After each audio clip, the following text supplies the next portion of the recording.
My name's Madison, and I'm from the company Ray Outfitted. At Ray Outfitted, we build custom camper vans. We also do repairs, maintenance, and upgrades.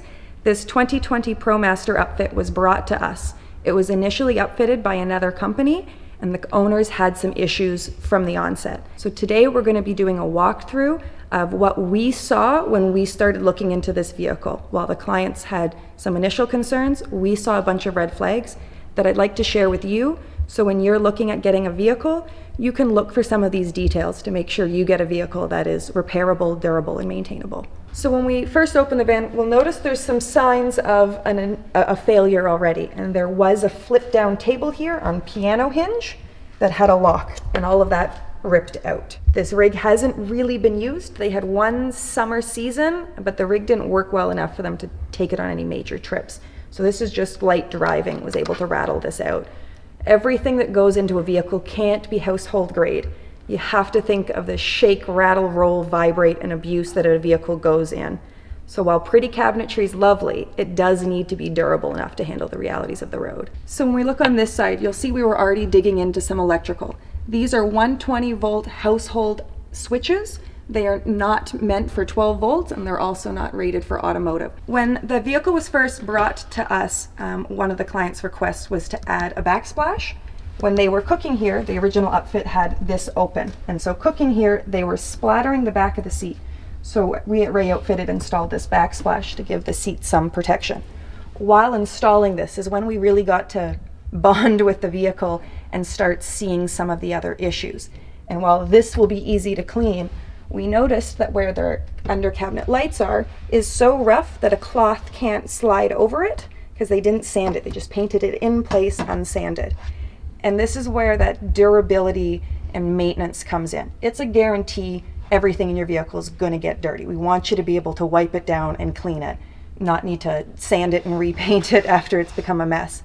And so these are some of those little warning signs that seeing the vehicle in person is really important. These kind of details aren't really noticeable in a wide angle photo. Seeing the rig and putting your hands on everything. Bring a cloth with you and try to wipe it. It's a great way to get a sense of how finished everything is. When you're thinking about the total layout of a vehicle, it's easy to talk about where you want your bed, where you want your fridge, where you want your cooktop and sink, but there's a whole lot of details, and the devil really is in the details. And one of the big pieces for camper vans is control panel.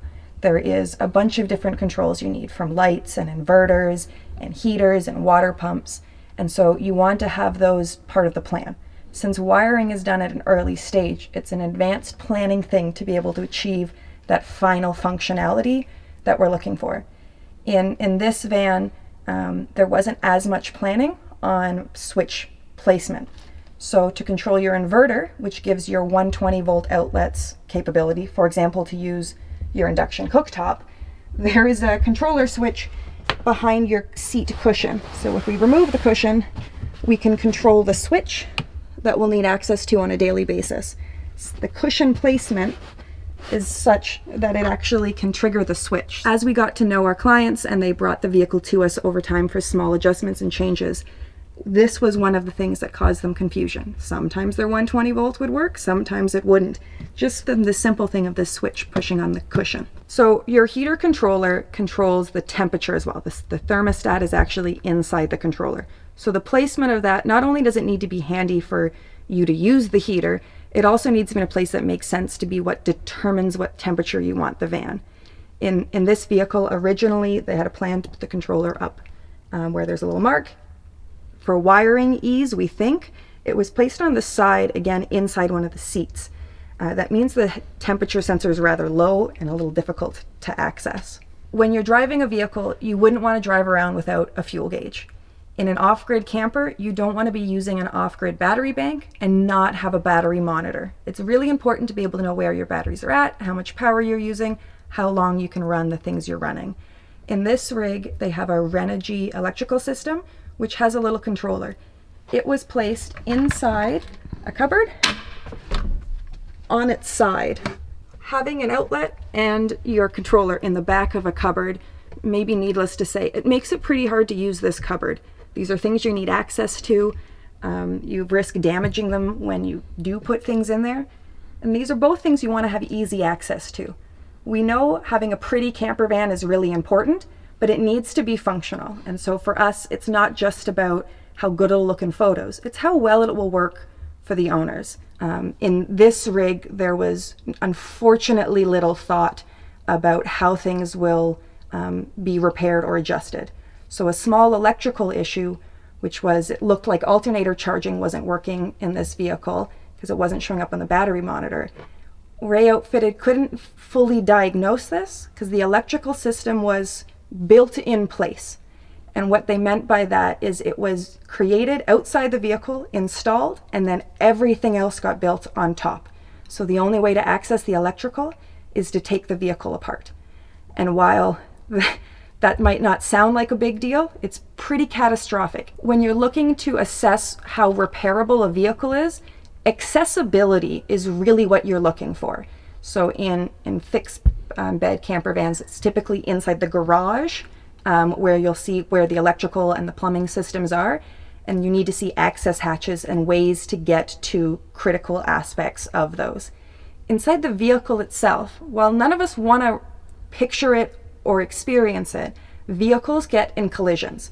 Their bodies can be damaged, and sometimes the only way to repair vehicle body damage is for a body shop to have access to the inside of the vehicle. So you can be asked by a body shop to remove parts of your upfit to enable work. And what you're looking for in knowing that your rig can be disassembled enough is screw heads. I know they aren't as pretty as hiding nail heads, etc. But try to imagine needing to disassemble it, and you really want to be able to reuse all of those materials. In this rig, we'll show you all of the nail holes. And so when we're in the disassembly mode, we're not quite sure what will happen because we've truthfully never had to deal with a vehicle that was nailed and glued together. We work really hard to make our vehicles pretty, but not at the cost of accessibility, repairability, and functionality. In one of our last visits with the owners of this vehicle, they brought it to us because they had a suspicion of a water leak. On a previous visit, when we added things like the backsplash and made some adjustments, we had warned them we had serious concerns about the lack of accessibility and repairability in the upfit. And we had said that if something breaks, we were quite concerned that some or a significant amount of the upfit would need to come out to be able to make what you could consider as relatively simple repairs, like plumbing. So the only indication that there was a problem with the water system was inside this cubby. What they noticed is some water in the bottom. This gave us an indication of an issue. The problem was the water tank had no accessibility hatch. So we had to get client approval to be able to disassemble it. What that let us see is ultimately what made us pause doing any further repair and adjustment on the upfit, because it's a critical enough issue that the only proper way to fix it, to not keep doing band-aids, is to disassemble the upfit. There's this mission to have a really pretty garage. The reality is garages need to be really functional and they need to be durable. And so while this achieved pretty, needing to disassemble to this stage to be able to look at your water tank is a really big issue. So with the placement of the water tank hidden behind a panel that was secured and not designed to be removable, what was invisible is that the water tank wasn't secured in place. The water tank has obviously been leaking for a significant amount of time. ProMasters have a rake where the back of the vehicle is higher up than the front of the vehicle, and so what that means is water leaking from this tank has been flowing forward and underneath the floors. Our concern with water flowing underneath the vehicle floor is this can cause mold, it can cause rot in any of the subfloors that might be underneath here, and with everything in the upfit sitting on top of the floor, you want to make sure you're not putting more money into correcting this upfit if ultimately the foundation, your floor, has a significant issue. So we want to pull up that floor and make sure there isn't any water still under there, any mold, any rust, any other issues. This is a 2020 ProMaster with less than 20,000 kilometers on it. The vehicle is fantastic, and so we want to make sure we give it the long life it deserves. While this vehicle has a long list of red flags, the reality with upfits is it doesn't take many issues for it to be a big problem. ProMasters have a unique requirement compared to other cargo vans, and if you're not used to working with ProMasters, you might not know. To be able to change brake lights you need access from the inside. And so in this upfit, the only way to change the brake lights is to remove the bed. And so you could have done everything else as close to perfect as reality can get, and still this is a really big issue. Automotive knowledge is really important when you're working in vehicles and thinking of not just the repairability and durability of the upfit, but what the needs of the vehicle are. And ultimately, our goal in sharing all of this is to help people know what to look for, whether they're hiring someone, whether they're building their own van. It's a community where we love to share, and there's tons of videos showing finished builds in all of their beauty and glory, and it's phenomenal to see that, and those can be really inspiring. But some of the greatest lessons you can learn can come from what not to do. And getting to see it is far easier than if I just explain the warnings of it. And so we're very grateful that the owners of this vehicle gave us permission to film this series. So in a subsequent set of videos, we'll be going into all of the details of each aspect of the plumbing, of the electrical, of the cabinetry. We'll be taking it all apart and showing you what we see, what we learn, and how hopefully it can help you in your own adventures. We're here to go through this van's electrical system and explain why trying to make a repair to the electrical requires the removal of the bed. The owners were noticing that the alternator charging wasn't working and the upfitter couldn't figure out why. And so the vehicle was brought to us to have Ray do an electrical diagnostic review.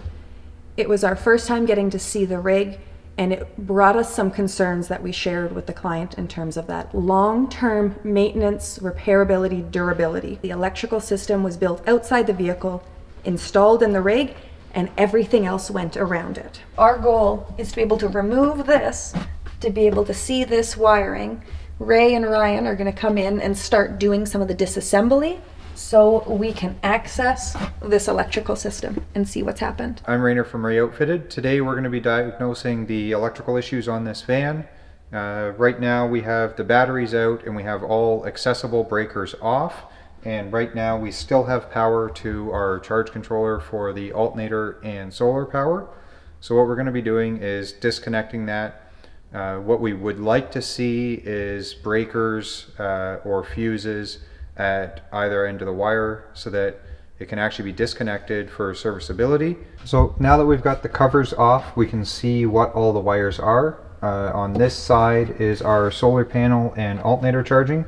So first thing we'll do is disconnect the solar panel, see if that shuts down the module. If not, we'll have to disconnect the alternator charge wire. By disconnecting this, we can see that it's still live. So we're gonna just tape off this wire so it can't ground out to anything, and then take off the alternator charge wire. What I did notice when pulling off the solar wire is this module is not fully mounted. There are screw holes on the bottom that a screw should have been put in. We're removing the alternator charge wire here. And when we pull that off, we now see that everything's shut down. So we know this wire is live, so we definitely have to tape this off so that it doesn't short against anything. Hi, I'm Ryan with Ray Outfitted. I do a number of things here, from building cabinets to breaking things. That piece was supposed to keep the mattress sliding out the back, or when you're resting against the back of the bed. So it should be a little more robust. As I'm watching them pull this out by hand, all I'm picturing is a rear end collision or a T-bone. With all of these things being loosely held, they can become projectiles in a collision. And so everything, you want it to be held secure enough that one person's brute strength isn't enough. Imagine the force of vehicles. We've had clients drive into the back of logging trucks and you get to see what wasn't secured right. And big pieces like this, you want them really secure. I'm trying to take the sideboards off, but they're behind all the trim details for the bed. So I've got to pull off all this trim detail to be able to get this panel off now. There we go. Now this will actually lift up. To diagnose the electrical, the plumbing system has to come out. Part of the plumbing system. We might be able to leave some of it. It's going to have to be piece by piece. We're going to have to see what has to actually be removed.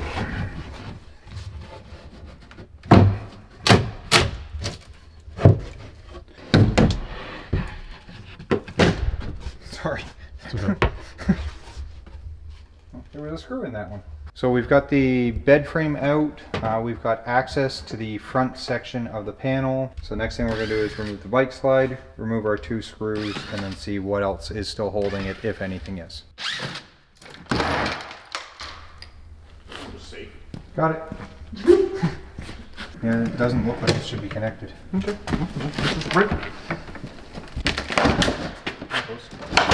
I'm lifting the whole toilet.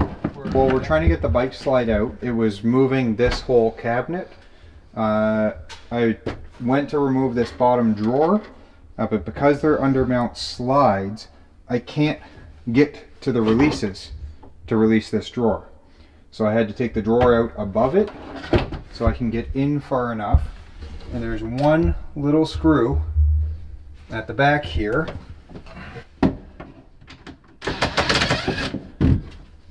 Just one tiny screw, which is holding everything together. That's gonna have to come out anyways. Okay.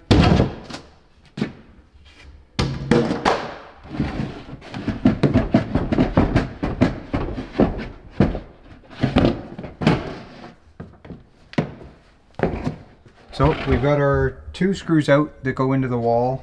We found 2 screws at the top here that we were able to get out normally. Now there's 2 screws right down at the very bottom. So I've got a 90-degree that I can actually get in here and get these 2 screws out. Now I can actually tilt this out and see all the wires behind it.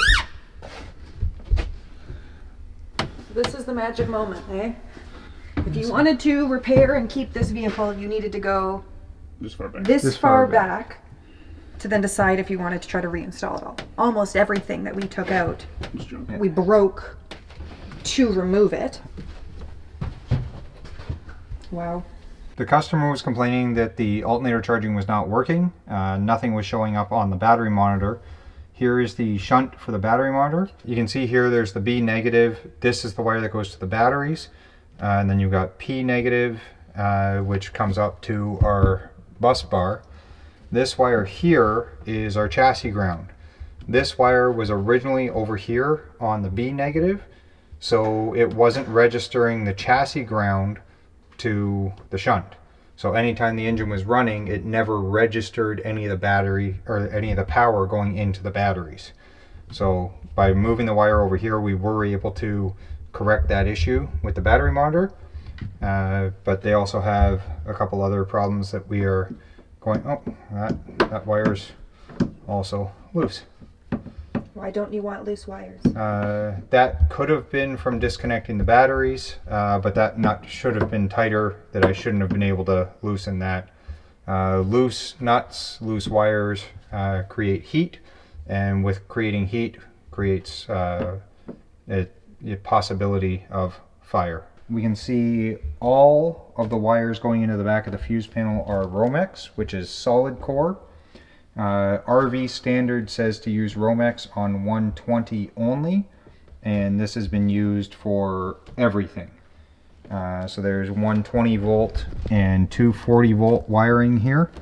There should be no 240 volt wires in this rig. All of our 12 volt wiring is solid core, which 12 volt wiring is supposed to be stranded wiring. So I just want to point out with this inverter here, we were looking at the strain reliefs, and we can see that the one strain relief right here for the AC in is actually on. The AC out, it looks like they used 240 wire in here, so it's actually got probably too many wires inside there, and they couldn't fit the strain relief on, so all they've done is just tape it in place. And then over here for the inverter controller and the temperature sensor, there's no strain relief on that. So if anything was to catch these wires, you could risk it damaging inside if they get pulled too hard. Would have been much easier if we were able to actually just swing the electrical system out of the way without having to remove the entire bed, part of the front here, remove the drawers. Just when you're building, make sure you think about the inevitable repair that will need to be done. These are vehicles and they will need repaired eventually. Just always take into account repairability while you're building stuff and make sure you have everything fused correctly. So the next thing we're going to be doing with this vehicle is we're going to be taking a look at the water system, why it was leaking. We're going to take a look through, see where all the water damage is currently, and see how much further we have to disassemble the vehicle from where we are in this state to see how far the water damage actually has gone through this van. Now that we have the electrical out, we can see this is the chassis ground wire, and you can see it's 1, not tight, and 2, the lug is spaced off of the metal by a washer. So all the power for the alternator charging is going through that lug, through that washer. And possibly, I've got this wire here, which probably goes up to the front. This was probably carrying a lot of the ground for the rest of the system as well. And also like that's a little bit of a flimsy piece of steel. Would have been nicer to see it on something a little more rigid, like maybe down here where there's more steel. When you're doing connections, make sure you put them in a smart spot. If you've got that much wiggle in the steel, you may want to look at putting it in another spot. So we've finally got these 2 back panels off that we couldn't get off. You can see here where the bed frame actually was that held this in. So now that this is out, here is your second bolt for the taillight. So you have 1, 2 to remove the taillight so that you can actually change a burnt out taillight on this vehicle. This should have had an access point below the bed. So like even if this panel was like cut here or a second panel was put in, then this could have been accessible with the bed frame still in. At this point of our disassembly, we just want to give the caveat to everyone. If you are looking at building a van yourself, there's lots of information on the internet. We say make sure that you can vet whoever you are speaking to. There's lots of good places. Blue Sea has a lot of stuff. Explorers.life has a lot of stuff. If you are looking to hire an upfitter, ask them what their qualifications are. Are they a home builder, an automotive mechanic, marine mechanic? Have they worked in the RV industry? And another good question is, what insurance do they have while your vehicle is in their care?